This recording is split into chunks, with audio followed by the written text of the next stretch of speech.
Okay, so here we go. Freedom and free will are words that we use a lot. As Americans, as Jews, we talk about freedom, we talk about using our free will, but I don't know how often we stop to really think about what we mean when we say those words. Just as an example, I don't know if anyone here is the child of immigrants, but as the child of immigrants from Venezuela, I'm very appreciative of the freedoms that this country affords.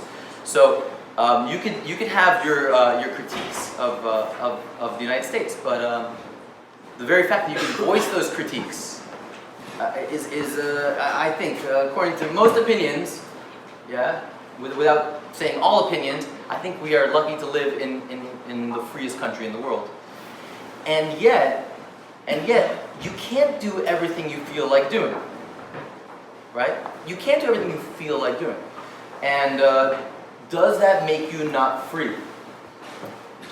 Just to bring out that point, okay? I'm not talking about things that are illegal. I'm talking about things that are impossible, as far as we can tell.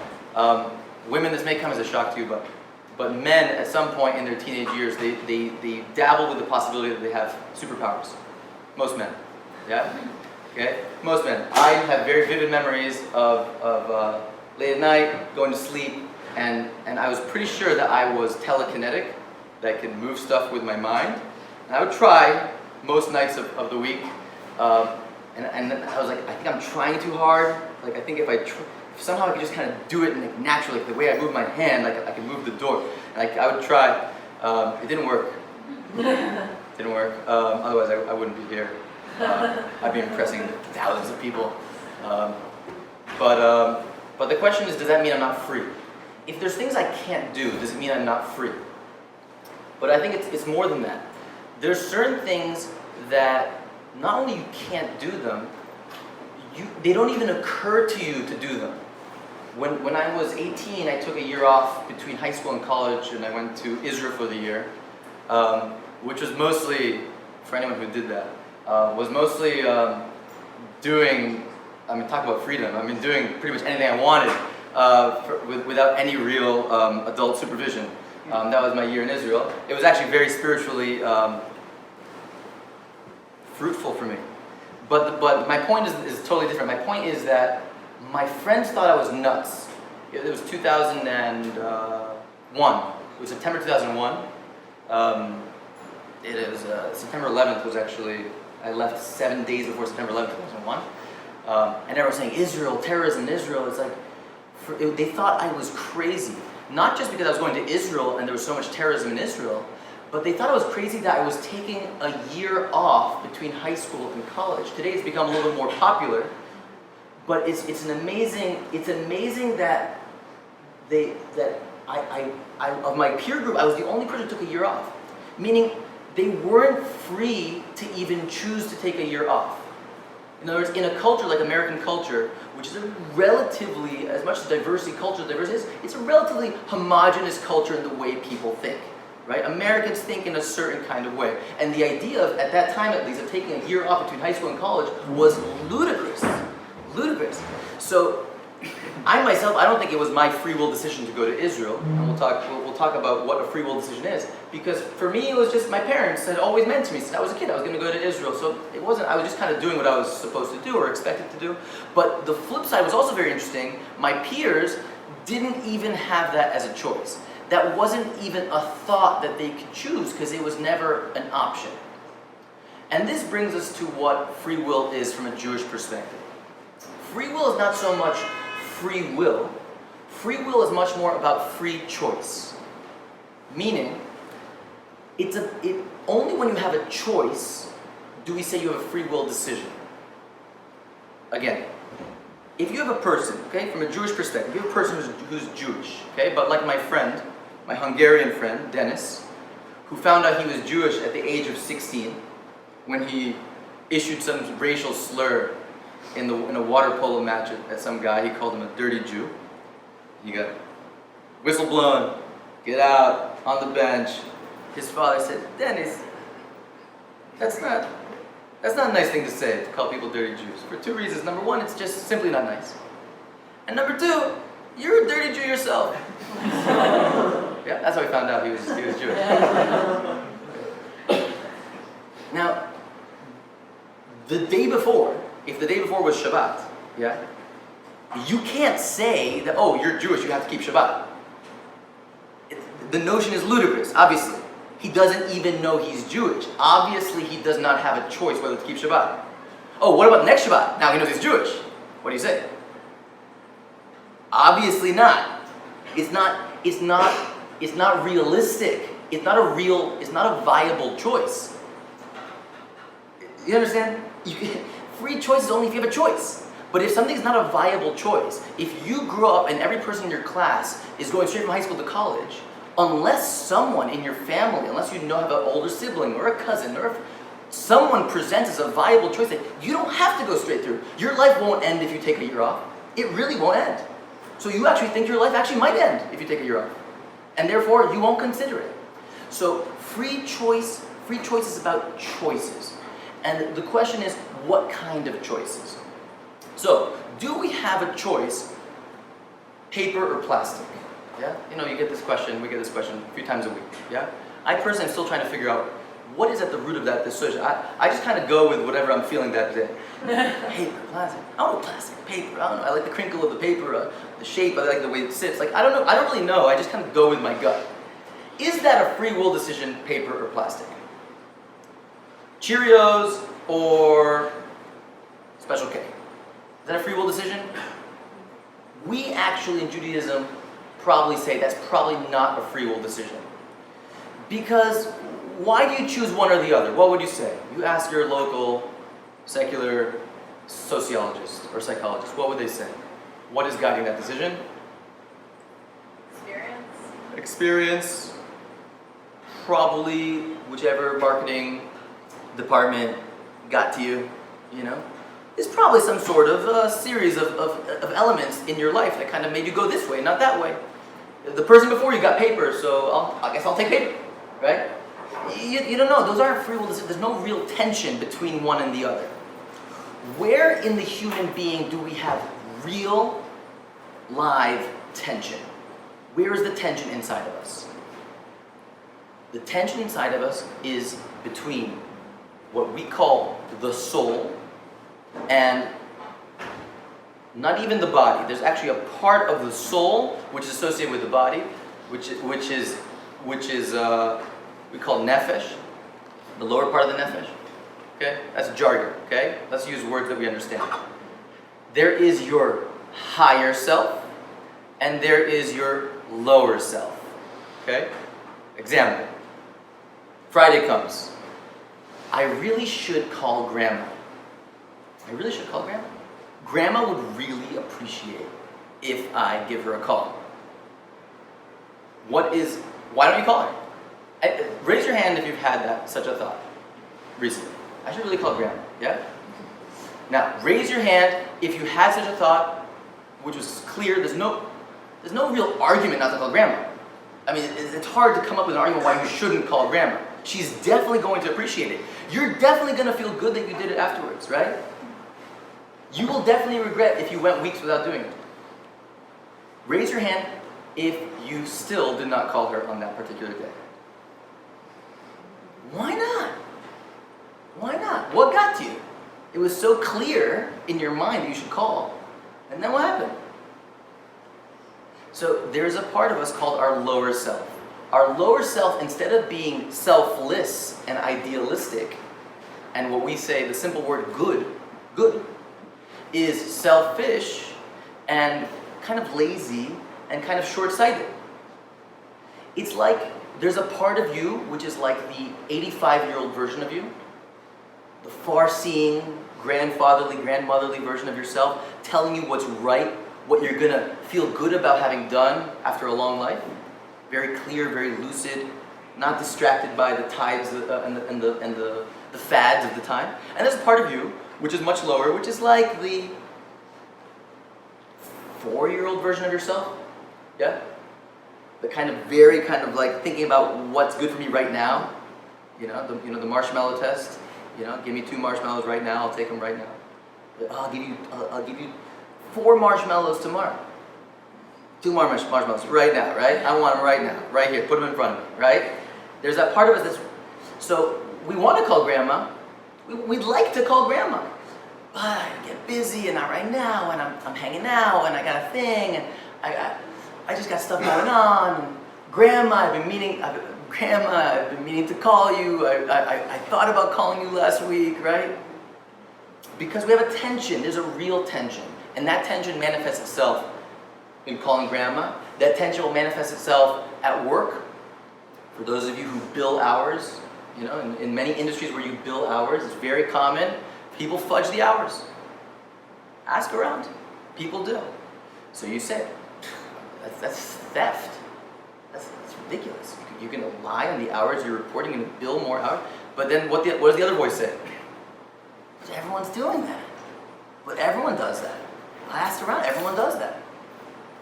So it's amazing. Inside you, there's a tension. There's your higher voice, your higher self.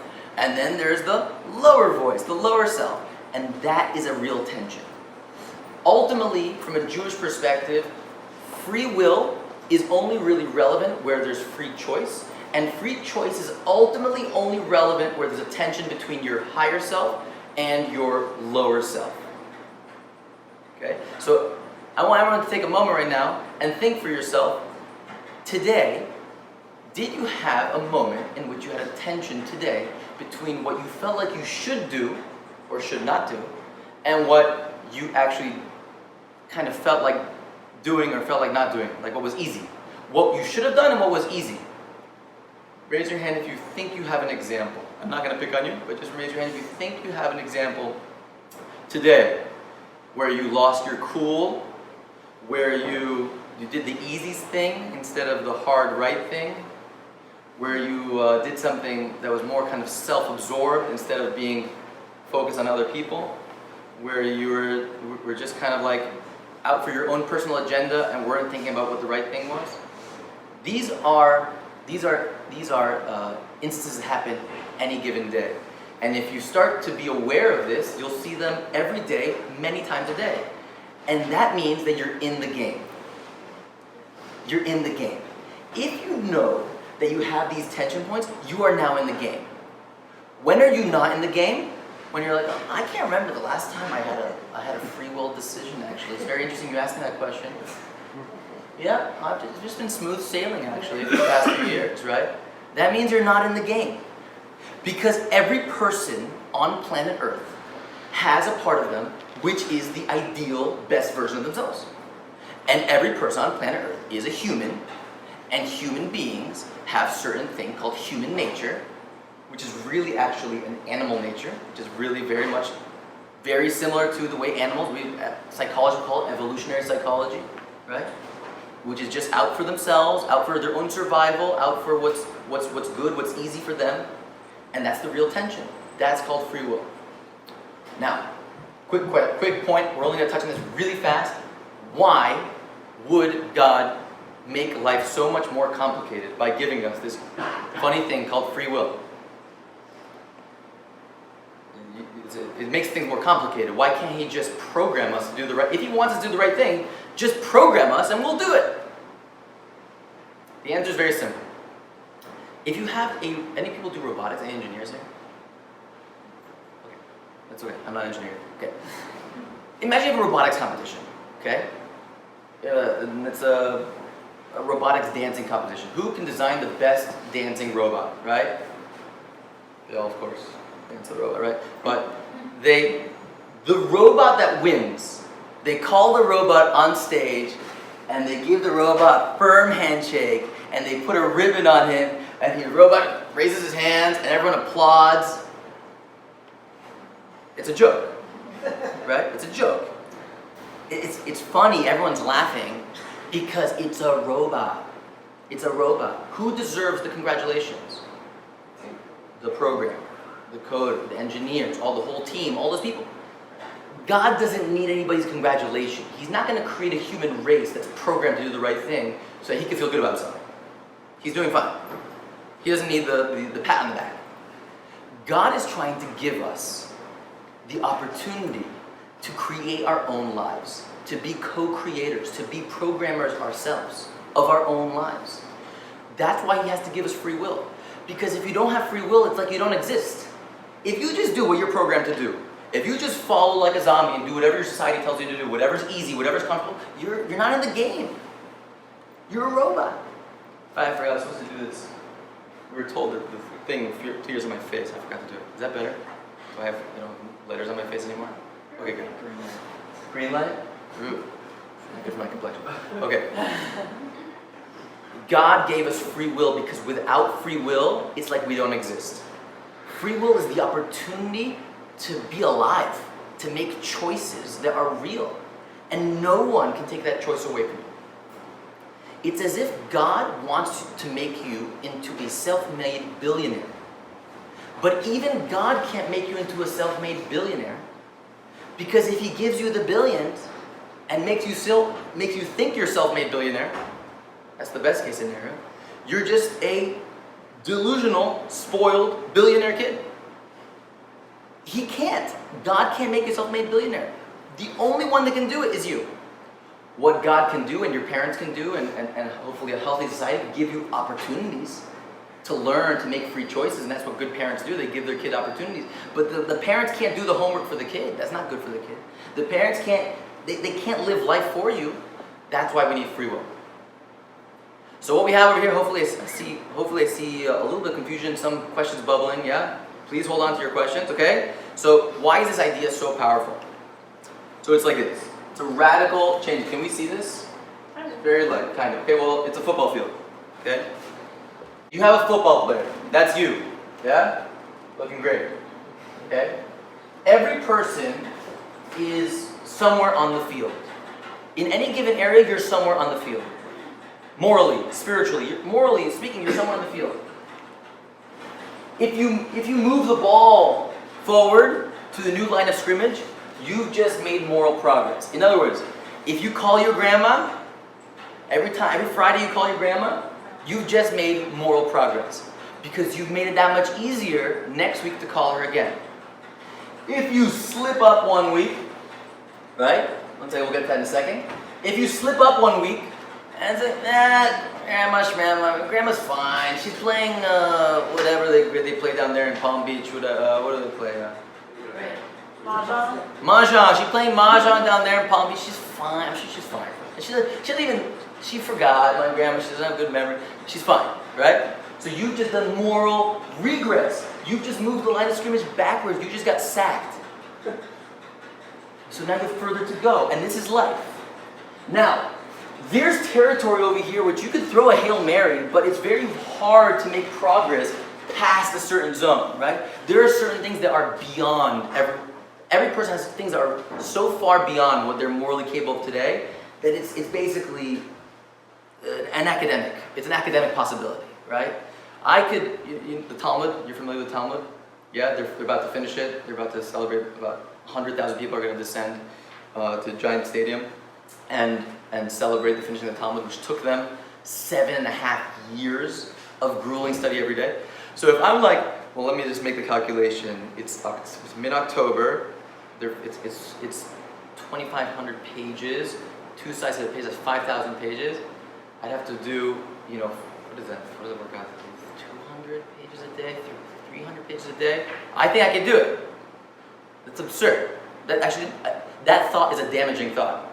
If I try to pretend to do things that are beyond my capabilities, I'm just going to disappoint myself. I'm going to end up thinking this is impossible. I'm going to give up. And then who did I help? I didn't help anybody. So there's certain things I have to find out, where am I actually right now, right? And then there's things that are beyond me, right? Anyone struggle with Grand Theft Auto today? Anyone have to hold themselves back from stealing a car? No? Thank you. Okay, thank you. Security, you're doing it. Where's Tom? He's doing a great job. Thank you, Tom. Yeah? Okay? There's certain things that are so beyond us the other way that they're not challenging for us because we would never think of doing such a thing, right? If you think, interestingly, think about the home that you grew up in. More than your parents' moralizing speech, and we have real-life parents here today, yeah? Parents are the best, right? More than the moralizing, parents will be the first ones to agree. More than the moralizing speeches our parents gave us, the things that your parents would never do, those create the moral backbone of who you are. My father would always, it's like, how old are your kids? If kids under 7 free or whatever, right? My dad would he would say, like, I can talk about honesty day in, day out. If one time I lie about your age, throw it to the garbage. It's worthless. The things that your parents would never do, would never lie about, would never do wrong, those things are the things that they're unthinkable. They're way back here. You're never going to get sacked. In principle, it's hard to imagine a reality in which you get sacked that far. Now, it happens to be that every person who ends up doing some immense white-collar crime, embezzling millions of dollars, it always starts, if you look at the story, it always starts with something small, right? It always starts with small, white lies, slipping here, there, and then eventually, right? But for all intents and purposes, that's not the area where we're battling. We're battling right here. One last idea over here, why this is so powerful and why this is I think in a country that's very divided between right and left, I think you'll find it very helpful. There is a way of looking at the world, which is, where I stand, I'm right.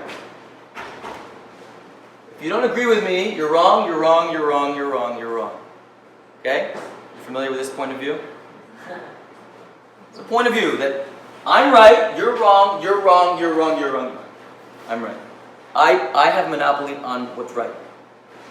And everyone else is wrong, and I can speak condescendingly to them because they're wrong. There's another point of view, which you also may be familiar with, which is, you're right, and you're right, and you're right, and you're right. Whatever floats your boat, whatever tickles your fancy, we're all right. We're all right. There's only one group of people that are wrong. Those people. Those people are wrong. But everyone else is right. And we're not going to name names. We're not going to say who's who. Yeah? But you're familiar, yeah? We all know what we're talking about over here. They're clearly both absurd, okay? Here, without mentioning politics, objectively on a screen, we could both agree they're both absurd. It's absurd. It's absurd to say, I possess the right, what's right, and they're wrong, they're wrong. How do you know? How do you know? You don't belong, you're not subject to sociological forces? Yeah? You're right, what if you contradict? Doesn't matter, we're all right.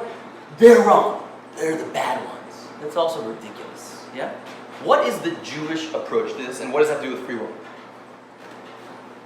Judaism looks at every aspect of moral development like a surface. There's a topology. So imagine on the 10 Commandments, do not kill. So people tell us, Rabbi, I'm not religious, but I keep the 10 Commandments. It's like, really? Don't kill. Don't kill. I would never kill. I'm a good person. Good for you. You never murdered anyone. I'm happy for you, right? You think that's what God's saying? That's all He's saying. He says, don't murder. Mass murdering is bad. Oh, it's bad. It's bad. Thank you, God. Thank you for telling me that mass murder is bad. That's not just what this means. Do not murder there's a whole reality to it. And you can have, told you, secret powers. There you go. You can have this guy, and I met this guy. As a Jewish guy, came back from shul on a Saturday night, Upper East Side, guy in a wheelchair, probably in his late 60s, but he looked like he was in his 80s. And he told me that when we started talking, he said, Good Shabbos or Shavua Tov, whatever he said to me. He told me that when he was 16 years old, his father died, his mother couldn't make a living, he became a runner for the mob. Delivering packages and letters or whatever for the mob. By the time he was in his 20s, he was a hitman. Okay? I have no idea what that guy's... I have no idea what it's like to be that guy. I have no idea what it's like to be 16 years old and have to make ends meet and become a runner for the mob and the test. Now this guy ended up extricating himself from the mob. But you can imagine that he had a moment where he had to whack someone, or whatever the technical mafia term is, right? And he shot the person in the shoulder, as opposed to killing them. He took on certain risk. If someone would find out that he didn't kill them, he could get killed himself. But he couldn't do it. His higher self said, and that person, according to Jewish tradition, Of course, in a court of law, they need to be indicted because a court of law can only function according to certain legal protocols. But between them and God, that person did the right thing, and they are rewarded. That is considered a moral victory for that person. And that person has just advanced from here to here. And if the person continues down that path making good decisions, they will continue to advance. What is the white collar version of that? According to Judaism, shaming someone. If you shame someone, it's considered like you socially killed them. You emotionally killed them. Which is why the Talmud says when someone gets embarrassed, they get flushed, red in the head, like blood comes to their head. And then what happens after they become flushed? White, like a corpse, right? That's a biological mechanism which is mirroring the emotional reality so that we are aware that if we shame someone, it's as akin to killing them. It's akin to killing them. If this person works on their speech and they control themselves and they become worse, that person is also making moral progress. And this person can move from here to here, and this person can move from here to there. And you know what this is? No one can take credit for where they were born. No one can take credit for having good parents. For that, you have to be grateful and thank your parents for giving you everything they gave you. And they thank their parents as well, all the way back up. But for this, that is your life. The life that you led with your decisions, micro decisions every single day, calling your grandma, being careful, being honest at work, reporting things accurately. Any degree you came here tonight, you just made a choice for your higher self. You wanted to enrich yourself spiritually, you wanted to become a better person. You just made a step in the direction of progress, a step towards your higher self. Over the course of a long life, you should all have long, healthy lives, 120 years, Shana Tova U'Metuka, and Shanim Rabot, as we say, as Spartans say, many years. It's a life that's made up of small decisions that add up. They add up, and that is your life. No one can take that away from you. That is worth billions. Billions. And even God says, look, you did it yourself. I put you where you started. And I was there around the way to give you opportunities, but you made those choices yourself. So, hopefully this was an interesting introduction to free will. I'm ready to go whichever direction you want to go. As I said, this is like the nexus of all Jewish questions. They cross through this point. So hopefully your questions will take us interesting places. I'm sure they will. But I think this is a good place to start. Any questions? In the back in the cheap seats, anyone? Yeah, go ahead. What are Jewish thoughts on trendsetters and people who just decide to go against any of the choices that were on the table and they make a third choice?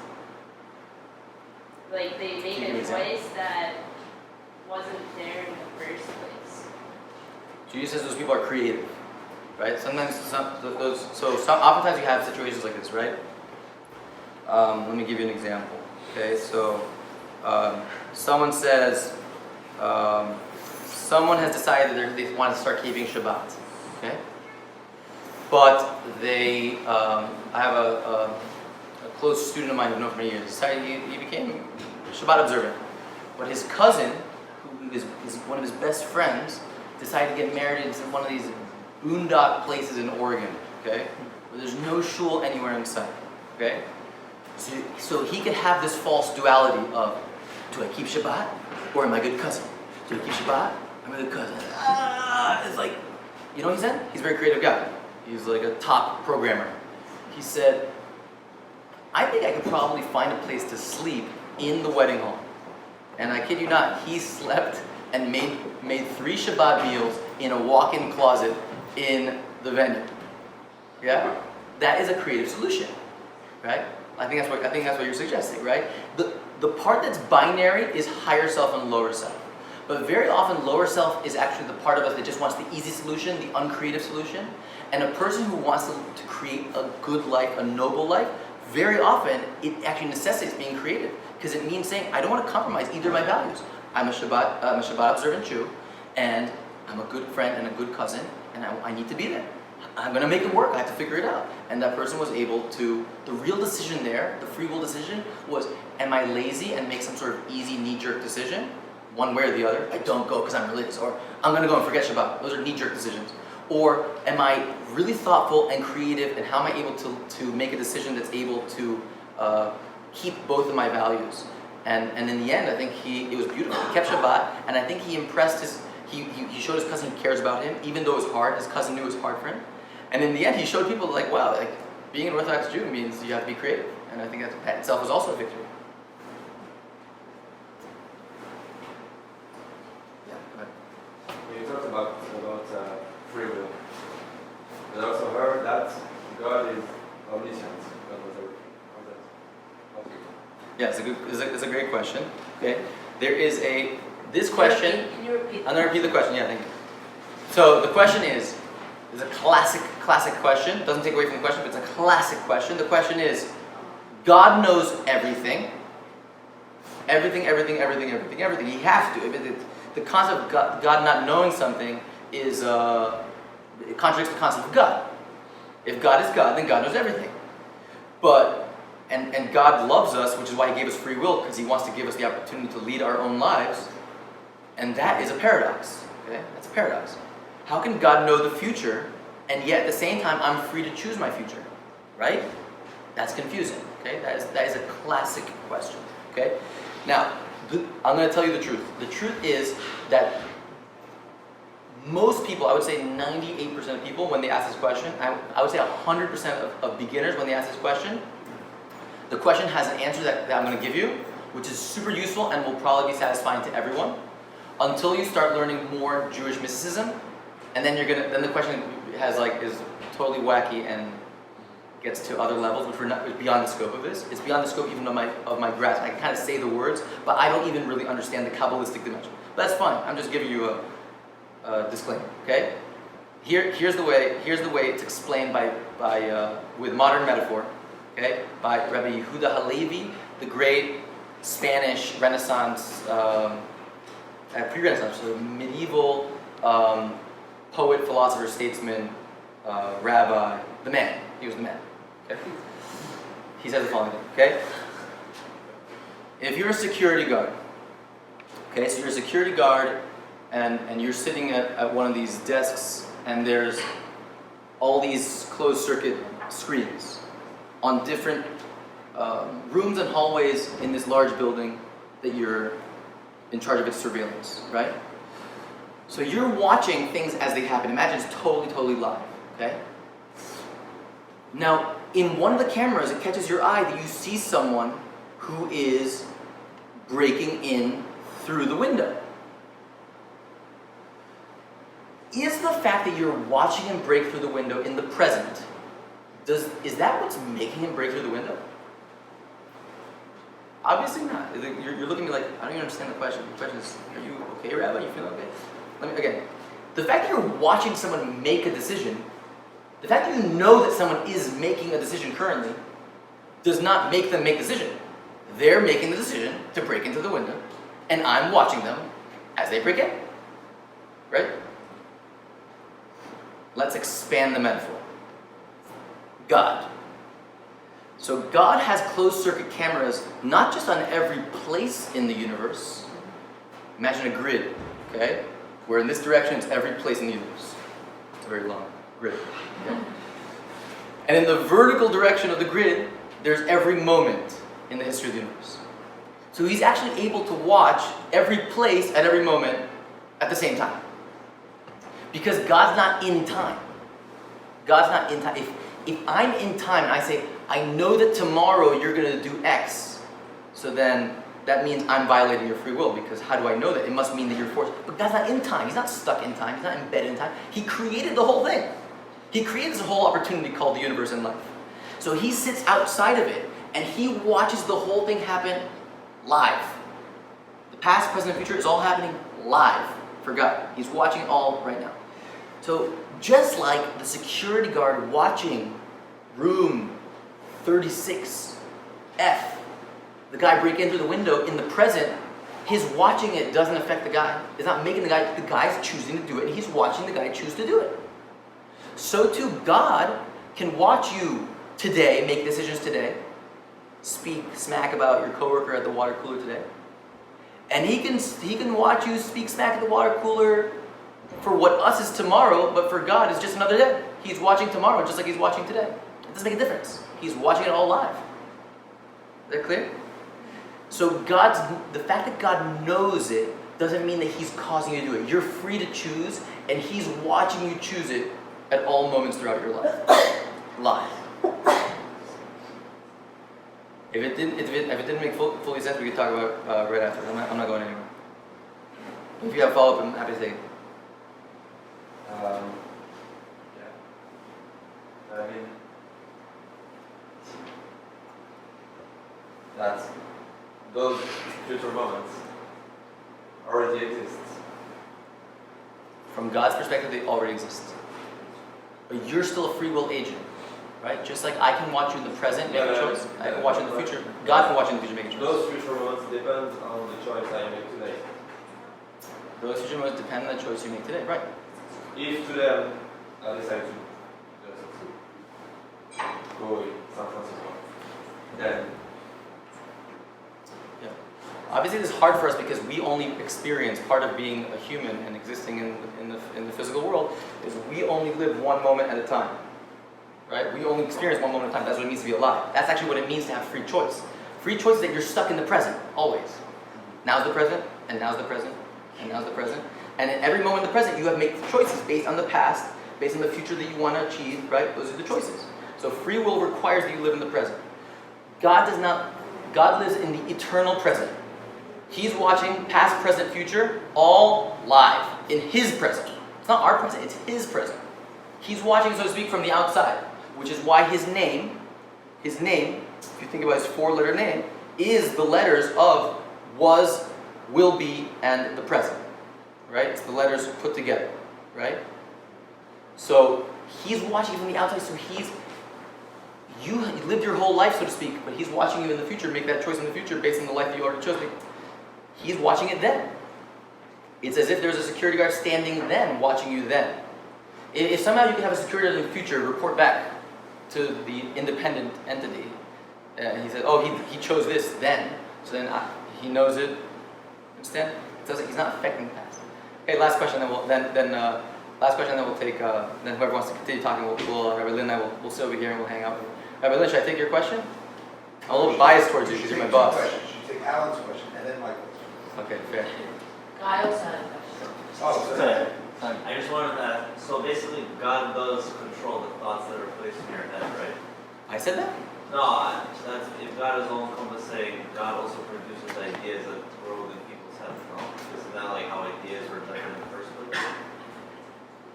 There is a concept that there's something called power of suggestion, which is God can put certain thoughts in your head, and that's one of the ways he guides history, namely with leaders of nations. The case study of this is called Megillat Esther. Highly recommend it. Yeah, bestseller list for about 2,300 years. Okay, the story of Esther is a story of how God puts thoughts in the minds of world leaders. Silly, mundane thoughts, but those mundane thoughts are actually change the course of history, right? But where our thoughts come from is part of the depth of psychology, and it's the Jewish model of psychology also has this thing called the soul, this higher self, and that also affects your thoughts. Sometimes you have this idea crosses through your mind. You know, I remember I was a junior in college. An idea shot through my mind. I'm going to go pray right now, right, in the afternoon, randomly. I have no idea why that idea went through my head. I'm going to go pray. It was the best. I think to this day, it's one of the best prayers I've ever had. Right? I don't know. It's a holy thought. Sometimes holy thoughts pop in your head. It's coming from a higher part of yourself. Then? Yeah, is there a way where we, in our normal lives, can experiment with this or pay attention to this and actually measure qualitative growth in this area of our own free will? Can you speak to that? Maybe recommend a That's a way? fantastic question. Rabbi Lynn, that's such a fantastic question. I really appreciate that question. Then I can get this for free. For sure. We all want to be in the game. Okay, so this is the time of year to do it. This is what people do in Rosh Hashanah, Yom Kippur, Sukkot. So we're a few weeks behind the times, but you know what? It's always time for change, right? For positive change, becoming the people we're meant to be, we want to be. It's always time for that. So even though the past 3 weeks are behind us, let's get off to a right start. Everyone should think for themselves something that you know you should either positively do more of or do less of. Okay? Everything is very private. Yeah, you can tell. Maybe you have your best friend in life you can talk about these things with. You know, or you should have a rabbi or a rebbe, some mentor in life, and your parents. You can talk to about these things. You can open up. Okay, but it's private stuff. What is it that you think you should be doing more of morally? That would be a representation of your higher self. It's probably something that's clear. I'm not telling you, it's not esoteric. In fact, you could experiment tomorrow. Tomorrow, throughout your day, just have on your radar, put a bracelet on to remind you that what am I doing that I should be doing more of from a moral perspective? Or what am I doing that I should be doing less of? You choose which one you want to work on. And then, once you have that thing, then you have to, now you're in the game. Because, okay, now I have to work on it. Okay? So then, you can talk to your mentor and say, how can I work on this? And there's lots of strategies. Yeah, you came to the right, you came to Judaism, you came to the right place. Judaism has thousands of years workshopping this. How do we grow as people? How do we become the people we want to be? And it involves study, it involves mantras that you can create for yourself, it involves small micro moral exercises you can make on a daily basis. When I met Rabbi Lin when I was a junior in college, and Rabbi Lin introduced to me a concept I thought was so radical, which is the concept of practicing smiling. Smiling, you smile pictures of cheese, right? But to really make someone feel good, you smile at them. And he explained to me there's an ancient concept of working on your smile to make people feel good. That's an exercise. If you're like, I can really make people feel better if I smile better, more warmly, more genuinely, you can practice that. Practice the muscle. What do you look like when you smile? What does it feel like for you when someone else smiles to you? And you can create a daily routine for smiling. Use the mirror for good. Right? The mirror can be used for a lot of things, but use it for good. Right? So there's exercises, there's lots of strategies, and obviously you have to pick a strategy that works for you. So to answer everyone's question, tomorrow, this is your homework. Tomorrow, scan your day, spend your day saying, what do I want to work on? Small thing, pick something small that you want to work on. You want to do more of or do less of? Small, micro level. Small steps on that, moving the line of scrimmage. Even a yard, right? Even half a yard, it's a big deal, right? And then, for a week, work on that thing. For a week, work on that thing and speak to us, speak to your parents, speak to your friend, whoever you think could help you, coach you to be better. That is the way we can experience free will. God willing, we should all have a Shana Tova U'Metuka, a good year, a sweet year, an enjoyable year. It should be sweet. We should enjoy the growth. It should be good, and we should become good. But it should also be sweet. It should be enjoyable. We should enjoy the process of growth. Because if we enjoy the process of growth, then we're going to keep doing it. Shana Tova U'Metuka. Thank you very much.